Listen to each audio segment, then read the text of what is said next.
नमस्कार, जय हिंद। एक बड़ी खबर आ रही है कि ईरान के प्रेसिडेंट अब नहीं रहे।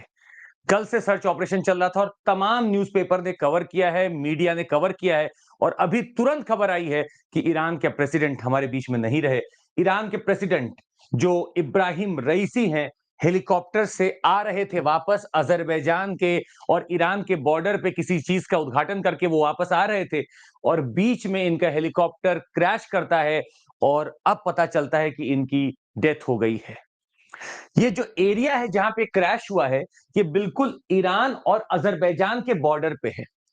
इस जगह का नाम है प्रिसाइजली अगर देखें तो डिजमार फॉरेस्ट इसका नाम है।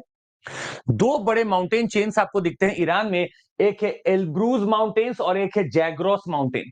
ये दोनों ही माउंटेन का जो चेन बनता है, ये चालू होता है आर्मेनियन नॉट से। जैसे हमारे यहाँ पे आप देखते हैं पामिर नॉट, वैसे ही यहाँ पे आर्मेनियन नॉट है जिससे निकलता है एल्ब्रूज और जैग्रोस, और इससे दूसरे माउंटेन में निकलते हैं जो आपके तुर्की की तरफ जाते हैं। तो ईरान के नॉर्दर्न मोस्ट पोर्शन पे दिरमार्स जो दिजमार फॉरेस्ट है वहां पे ये हुआ क्रैश। और अब फिलहाल पता चल रहा है कि अब वहां पे no signs of life has been discovered. पर आपको ईरान के एक बार बॉर्डर के बारे में हम थोड़ा सा आइडिया दे दें। यहाँ पे ईरान के ईस्ट में अगर आप देखेंगे तो पाकिस्तान, अफगानिस्तान, तुर्कमेनिस्तान, एक लौती सेंट्रल एशियन कंट्री जो ईरान के साथ बॉर्डर बनाती थी वो तुर्कमेनिस्तान है। अगर आप इस पार्ट में देखेंगे तो यहाँ अजरबैजान आपको दिखेगा, अजरबैजान है। उसके ठीक वेस्ट में अगर आप देखेंगे तो आपको दिखेगा आर्मेनिया, और उसके ठीक वेस्ट और साउथ में देखेंगे तुर्की। और ये पूरा पार्ट इराक का है, ये पूरा पार्ट इराक का बॉर्डर बनाता है। जी हाँ, याद रखिएगा कि कुवैत बॉर्डर नहीं बनाता है ईरान के साथ, बीच में इराक आ जाता है। तो ईरान के प्रेसिडेंट अब नहीं रहे। अब देखते हैं अगला क्या होने वाला है। हार्ड लैंडिंग हुई है, no sign of life has been detected at the crash site और डेथ पूरी पुख्ता हो चुकी है।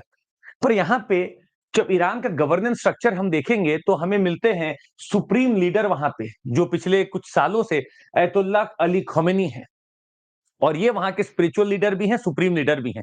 इनका कहना है कि हम चाहते हैं कि प्रेसिडेंट वापस आ जाए। ये उनके गुरु रहे हैं, रईसी के ये गुरु रहे हैं और ये उम्मीद कर रहे हैं, प्रे कर रहे हैं कि वो वापस आ जाए। पर फिलहाल अब डेथ हो चुका है जो पता चला अभी अभी।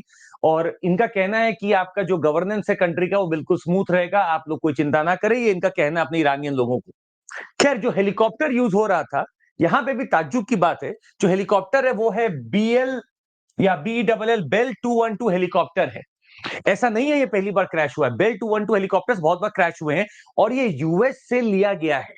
मतलब ये यूएस मेड है। यूएस और ईरान की जो लड़ाई है और जो नफरत है वो किसी से छुपी नहीं है, और यूएस के ही बेल 212 हेलीकॉप्टर्स पे उड़ भी रहे हैं। खैर, यहाँ पे कुछ ऑब्जर्वेशन करना जरूरी है कि आखिर ईरान का गवर्नेंस स्ट्रक्चर है कैसा। आपको छोटा सा हम हिंट देते हैं। यहाँ पे दो लीडर होंगे, एक सुप्रीम लीडर है और एक प्रेसिडेंट है। सुप्रीम लीडर जो होंगे उनके अंडर में मीडिया, जस्टिस, रिलीजन, मिलिट्री सब कुछ इनके अंडर में आ सकता है। इस रिलीजियस एंगल को छुपाने के लिए इनको एक प्रेसिडेंट भी नियुक्त करना पड़ता है, जो कंट्री में लॉ कैसे पास होगा, क्या क्या होना चाहिए पॉलिसी, ये प्रेसिडेंट देखते हैं। प्रेसिडेंट इंटरनेशनल अफेयर्स को भी देखते हैं। पर ये सब कुछ तब होता है जब यहां से परमिशन मिल जाती है। तो जो वोटर होते हैं वो पार्लियामेंट में लोगों को भी चुनते हैं, प्रेसिडेंट को भी चुनते हैं और किसी ना किसी माध्यम से वो एक सुप्रीम लीडर को भी चुनते हैं। पर यही सुप्रीम लीडर हैं जो डिसाइड करते हैं कि आखिर प्रेसिडेंट अब बनेगा कौन। मतलब जो भी वहां पे चुनना है वो सुप्रीम लीडर के द्वारा ही हो रहा है। ये गार्जियन काउंसिल एक होती है जो डिटरमाइन करती है who can run for elected offices और प्रेसिडेंट। अब यहां पे डेथ हो गई है तो यहां पे क्लॉज है कि जो फिलहाल वाइस प्रेसिडेंट हैं वो 50 दिन तक प्रेसिडेंट रहेंगे और 50 दिन के भीतर भीतर एक इलेक्शन कराया जाएगा जहां पे फिर से प्रेसिडेंट को चुना जाएगा। पर फाइनल कॉल सुप्रीम लीडर का ही होता है वहां पे। खैर, आपको तीन ऑब्जर्वेशन या तीन सच्चाई हमें बतानी है। इस चीज से बहुत कुछ चेंज हो जाएगा कि ईरानियन प्रेसिडेंट अब नहीं रहे। पहला चीज अगर आप देखें, ये ईरानियन प्रेसिडेंट जो फिलहाल अब नहीं रहे हमारे बीच में, रईसी, ये रेस में थे अगले सुप्रीम लीडर बनने के। मतलब खोमेनी साहब अब कहीं ना कहीं वापस से रिटायर हो जाते या पीछे हट जाते, और ये इनकी पॉलिसीज को बहुत अप्रूव क्या करते थे, तो रईसी जो थे वो बिल्कुल इन लाइन थे नेक्स्ट सुप्रीम लीडर बनने के। तो एक बड़ी सच्चाई ये भी है कि उनका क्लाउट बढ़ रहा था धीरे धीरे। हालांकि उनको एक नाम से जाना जाता था, द बुचर ऑफ तेहरान। इनको बुचर ऑफ तेहरान के नाम से बुलाया जाता था। अब ऐसा क्यों है? तो देखा गया 2021 के प्रेसिडेंशियल इलेक्शन के बाद जब ये सामने आते हैं, इन्होंने पूरे ईरान में बंदिशें लगा दी। इन्होंने बहुत जो ईरान का या फिर जो इस्लामिक लॉ है, उसको फॉलो करने के लिए लोगों को मजबूर करते थे। वहां पे विमेन एम्प्लॉयमेंट हो, विमेन कहीं काम करती हो या विमेन उस अटायर में इनको लगता था नहीं है तो ये उसके खिलाफ फरमान भी करते थे। और वहां पे एक एक्टिविस्ट की मौत भी होती है जो जेल में होती है, कस्टडी में होती है। इसके बाद ईरान में वेव आता है प्रोटेस्टर्स का और ईरान बहुत प्रोटेस्ट देखता है और उन प्रोटेस्टर्स को मार दिया जाता है। यहां तक कि हमारे पास ये भी रिपोर्ट है जो ह्यूमैनिटेरियन एजेंसीज बताती हैं कि 5000 तक लोगों को मारा गया ईरान में पिछले 5 सालों में। तो एक बड़ी खबर ये भी है, ये भी एक सच्चाई है, इसीलिए इनको बुचर ऑफ तेहरान कहा जाता था। हालांकि अब पासे पलटने वाले हैं। इजराइल अभी तक तो चुप है, पर लोगों की ये भी अटकलें लग रही कि क्या इजराइल इसके पीछे तो नहीं है। हालांकि मुश्किल है अभी मानना, पर इजराइल और ईरान की दुश्मनी किसी से छुपी नहीं है।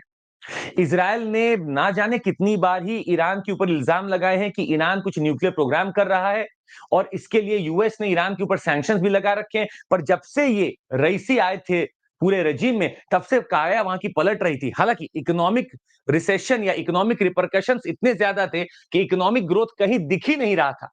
प्रोटेस्ट हो रहे थे, सब कुछ हो रहा था वहां पे, पर ये रईसी फिर भी आगे चलकर शायद बन जाते सुप्रीम लीडर। तो फिलहाल मिडल ईस्ट की कहानी अब और कमजोर हो गई है। वो कमजोर इसलिए हो गई है क्योंकि कहीं ना कहीं अब लग रहा है साफ तरीके से मिडल ईस्ट में ईरान एक बहुत बड़ा पावर है और माना जाता है पूरे मिडल ईस्ट में ईरान ही एक ऐसा पावर है जिसके पास शायद न्यूक्लियर पावर है और किसी मिडल ईस्ट के पास ऐसा नहीं होगा। अब ऐसे न्यूक्लियर पावर स्टेट के साथ इजराइल आज तक चुप बैठा रहता था और रईसी हार्डलाइनर माने जाते थे। रईसी माने जाते थे कि इनकी पॉलिसी इतनी दमदार है कि किसी को भी डरा सकते थे।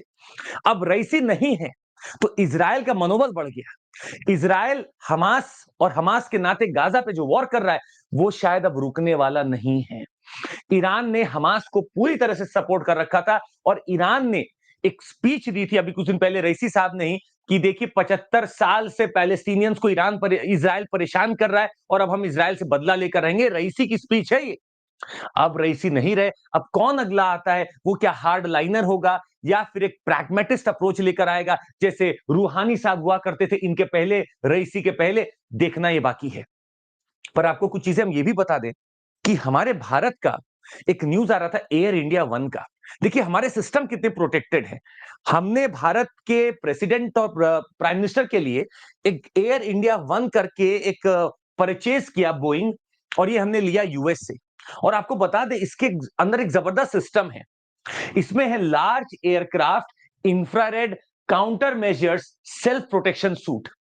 और ये कोई भी मिसाइल आसपास आए इसको कोई फर्क नहीं पड़ता, ये मिसाइल के वॉर से भी बच सकता है, इसमें मिसाइल डिफेंस सिस्टम है। तो भारत अपने लीडर्स के लिए एक से एक चीज कर रहा है।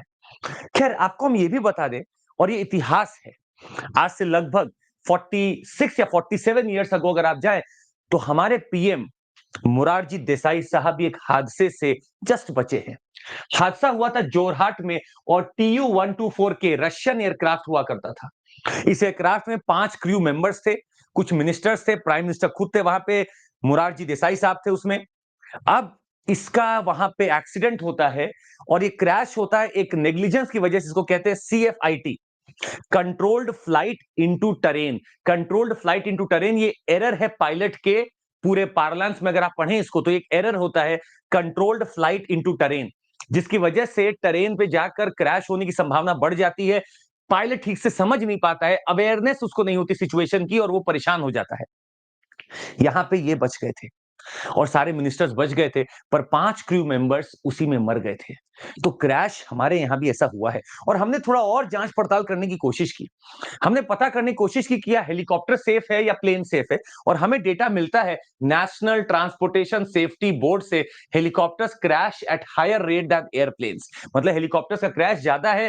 The crash rate for general aircraft is 7.28 crashes per 1 lakh hours of flight time.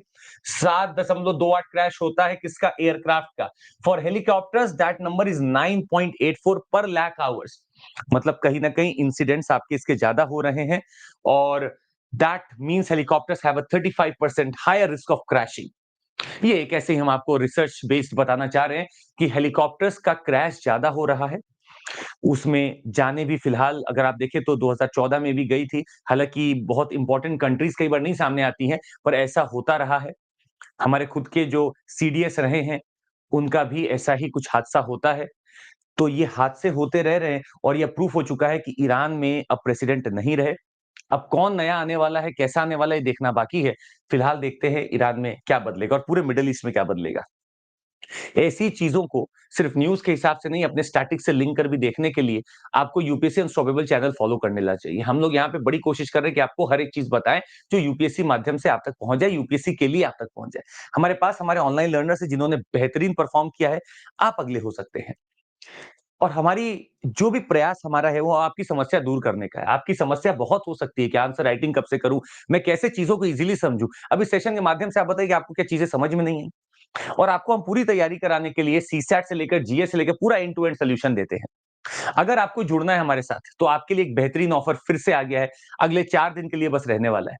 समय क्यों बिता रहे हैं? आज ही ले सकते हैं। आपको प्लस का सब्सक्रिप्शन लेना है, गो टू वेब और ऐप वहाँ पे जाके डाउनलोड कर लीजिए और आप देखिए मुझे 15 महीने का कोर्स एक कोड पे सीएमसी कोड आप जैसे ही नीचे सीएमसी कोड लिखेंगे 29999 में आपको पूरा एक कोर्स मिल जाएगा। 29999 मतलब 30,000 से कम।